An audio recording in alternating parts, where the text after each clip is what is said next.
What's up, CW fans? Hey, I'm getting ready for doing the Illinois QSO party. It happens on Sunday, what is it, October 19th or something like that.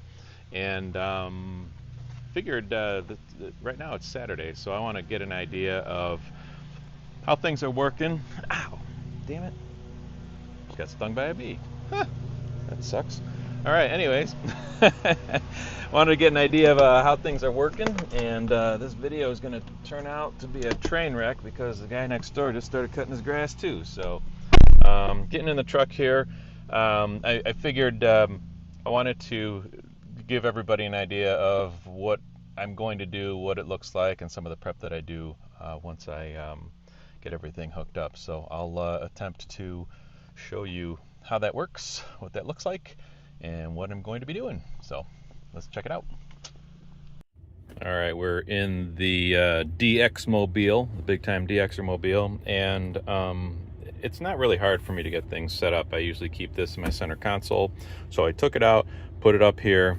I have a USB cable because what I'm going to be doing is using my laptop to A, key the radio, and B, give me frequency information from here so that it accurately logs what frequency I'm on when I might be changing frequencies, for example. I don't want to start logging people when I'm on 40 meters and the logging program says 20 meters. So that I've done that before, so I don't want to do that again. The other thing is, so I got this out. The other thing is I will, out of my bucket of junk here, start to pull out all the things that I need, which you wouldn't think I need a speaker mic, but you know, the speaker on this thing isn't super great. This is better, and I clip this onto my my shoulder harness for the seat belt. So I'm going to get that out of here, get that over there. I will obviously probably need to do some regular CW like every other human and not electronic key it. I know there's some folks that are like, oh man, if you use the computer to send CW, you're not a real CW operator. I would like to see you do that for 10 hours and let me know how you feel.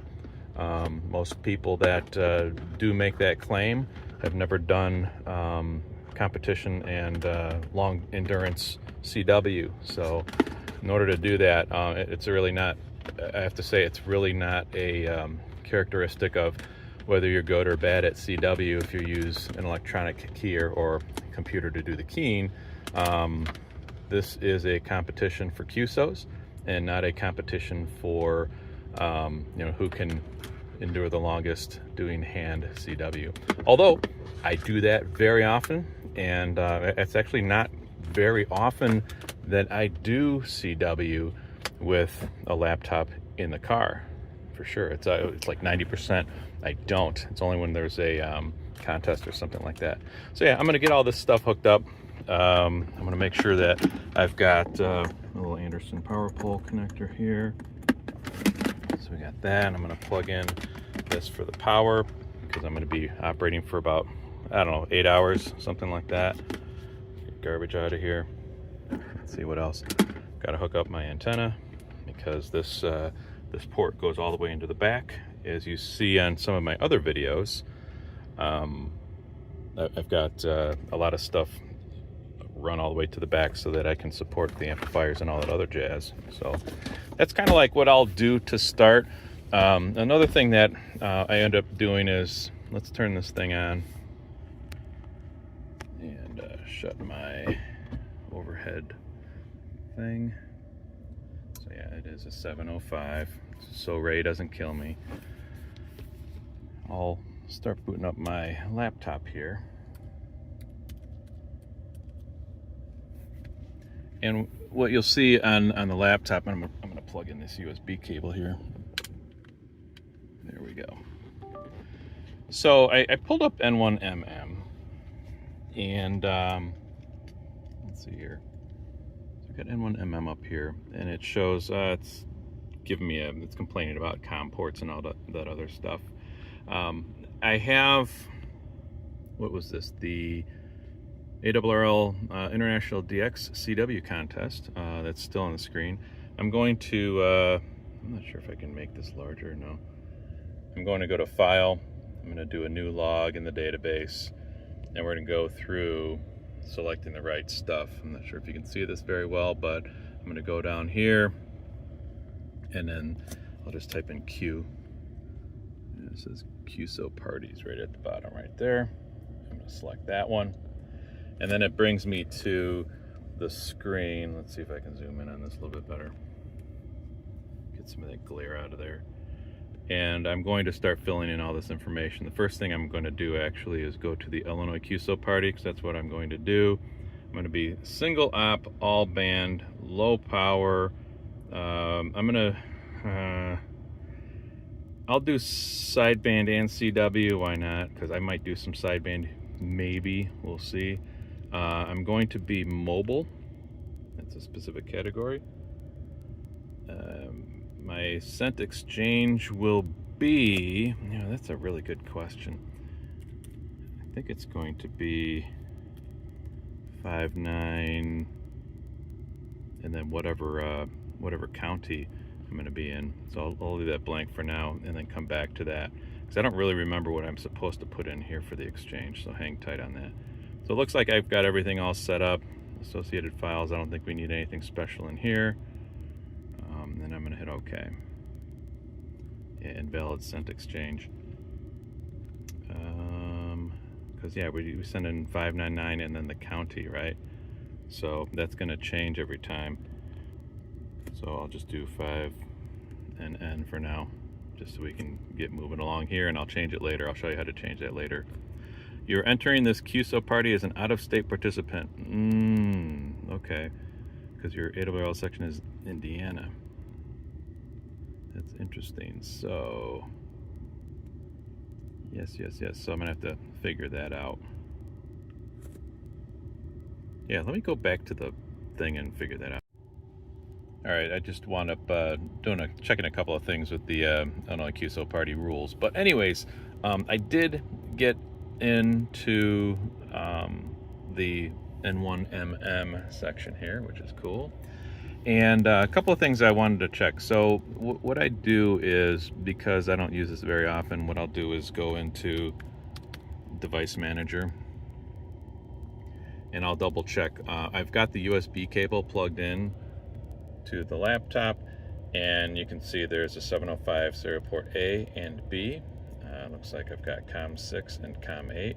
So COM6 with the CIV is what you would be using for getting the frequency information, and then for serial port B would be COM8. That would be for the CW. And it looks like I do have it already set up and ready to rock and roll, where I've got COM6 with the 705. That's going to be giving my frequency information, and then I've got COM8. You don't put in a radio information here, or at least I've found that it's better not to. And then you click on this check mark here, and then if you go to set, you'll see that you need to also have CW listed here for DTR, or if you have the RTS pin showing CW, you would do it here. There is so depending on which one you do, I usually do DTR, there is a setting in your 705. If you go to menu and connectors, and if you go up to USB send keying, you'll see that you'll have USB B, so that's going to be that second port, is listed as DTR. So that's why I have DTR here for CW.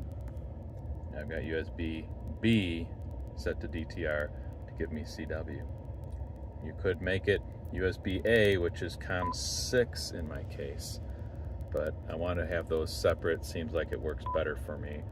I don't know if you can have them both just be COM6. I don't know, never tried it. It just works best that way for me. So anyway, so I've got that set up. Seems like it works okay. Let me just hit OK on that, and then hit OK on that,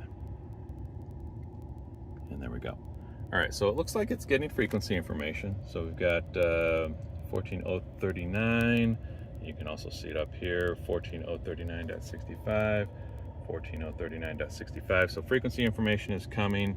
I think I did, yeah, RF power is down to 0.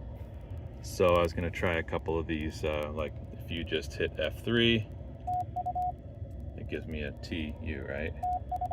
All right, so it seems like it's working. The other thing I want to make sure, because sometimes I screw up, if you right click on Exchange, or actually any one of these, it'll pull up the F1 menu, the function key menu. And if you go down here, there's 2 sections. You have to keep in mind, there's a run messages section and there's a S&P section. You want to make sure that, you know, is this what you want F1 to show? Is this what you want F2 to show? F3 and F4. I usually just do F1, 2, 3, and 4. When I do an exchange, it's 599, and then the rover QTH. I'll talk about that in a second. So if we do, we're calling CQ, which is what I'm going to do probably 99% of the time. I want to do CQ ILQP, right? This is K9KJ. And then the second one is the exchange, which is the person's call sign, 599, and then rover QTH. So I want to make sure that that happens. So what's this rover QTH thing? If you look at the top, because I designated myself as either a rover or a mobile, it populates this thing called the rover QTH, and I'm going to be starting out in Cook County. And if you do a Control H on your keyboard, it'll come up with enter the new rover QTH, and I can put in like Will County, for example, and then hit enter, and it'll change it to Will County. And now that my rover QTH is changed to Will County, when I hit exchange, when I do an exchange with somebody, I'll hit F2. So there you go, it shows Will County. So that's how that works. So it looks like everything is pretty much all set up. The other thing that I was going to say is using a USB cable. I noticed that using crappy USB cables doesn't really bode well for mobile operation, especially when you're using a little bit of an amplifier. I have this other one that's a better USB cable, and I've also got a ferrite core on here that seems to work pretty darn good. So I might be using that for the interface cable. But other than that, other than getting some fresh drinks or whatever and having those available, I think I'm pretty much ready to go. I operate mobile quite often, so it's really not much for me to do other than getting this whole computer interface thing set up and getting that ready to rock and roll. So anyways, sorry about the start of this video. I was going to re-record the whole thing, but I thought you guys would get a kick out of me getting stung by a bee. Anyways, my arm is a little bit red, but not a huge deal. All right, we'll see you in the contest, hopefully. CW on, my friends.